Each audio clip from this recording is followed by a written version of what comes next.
Hello, welcome to science kitchenette. ഇന്ന് നമ്മൾ തയ്യാറാക്കുന്നത് വളരെ ടേസ്റ്റിയും അതുപോലെ തന്നെ എളുപ്പത്തിൽ ഉണ്ടാക്കാൻ പറ്റിയ ഒരു പൊതിച്ചോറാണ്.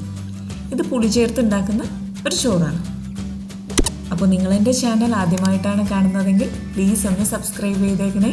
വീഡിയോ ഇഷ്ടപ്പെട്ടാൽ ലൈക്ക് ചെയ്യുക, ഷെയർ ചെയ്യുക. അപ്പോൾ നമുക്ക് നേരെ തന്നെ പൊതിച്ചോറുണ്ടാക്കാം.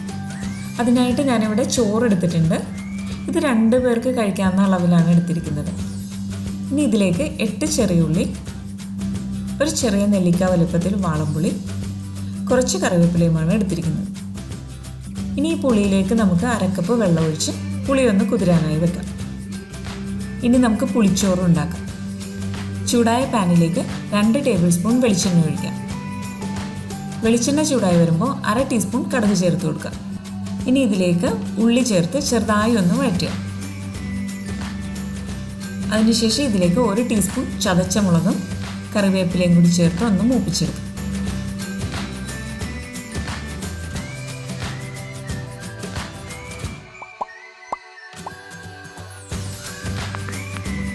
അപ്പോൾ ഇത് മൂത്ത് വന്നിട്ടുണ്ട്. ഇനി ഇതിലേക്ക് പുളിവെള്ളം ചേർത്ത് ഒന്ന് മിക്സ് ചെയ്യുക.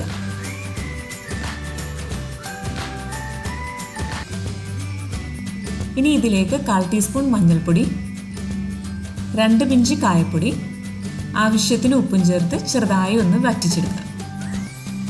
അപ്പോൾ ഇത് റെഡി ആയിട്ടുണ്ട്. ഇനി ഇതിലേക്ക് ചോറ് ചേർത്ത് ഇത് നന്നായിട്ട് എല്ലാം കൂടി ഒന്ന് യോജിപ്പിച്ചെടുക്കാം.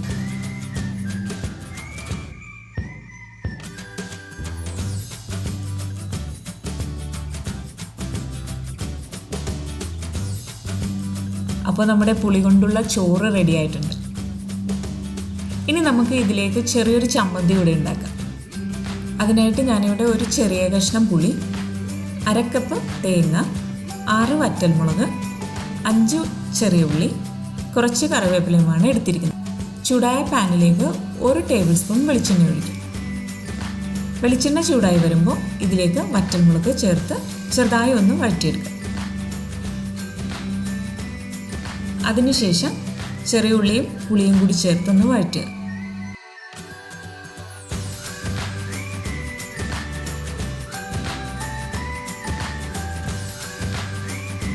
ഇതൊന്ന് വഴന്നു വന്നതിന് ശേഷം തേങ്ങയും കറിവേപ്പിലയും ഉപ്പും കൂടി ചേർത്ത് ഒരു 2 മിനിറ്റ് വഴറ്റുക.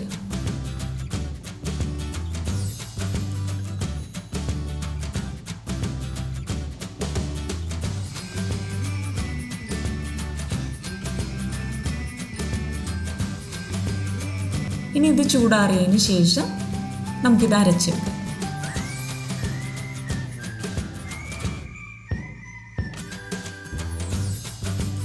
അപ്പോൾ നമ്മുടെ ചമ്മന്തി റെഡി ആയിട്ടുണ്ട്.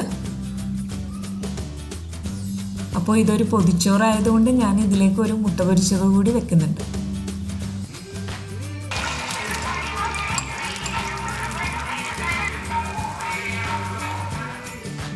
അപ്പോൾ ഇത് നമുക്ക് വാട്ടിയ വാഴയിലയിൽ വെച്ച് പൊതിഞ്ഞെടുക്കാം.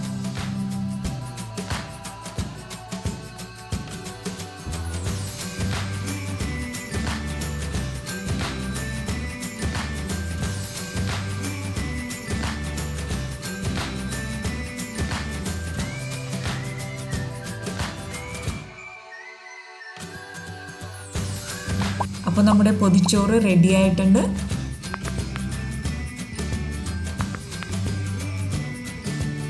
ആ വാട്ടിയ വാഴയിലയിൽ ചോറും ചമ്മന്തിയും മുട്ട പൊരിച്ചതും ഒക്കെ കൂടി പൊതിഞ്ഞു വെച്ചപ്പോൾ വരുന്ന ആ ഒരു മണമുണ്ടല്ലോ, അടിപൊളി തന്നെയാണ്.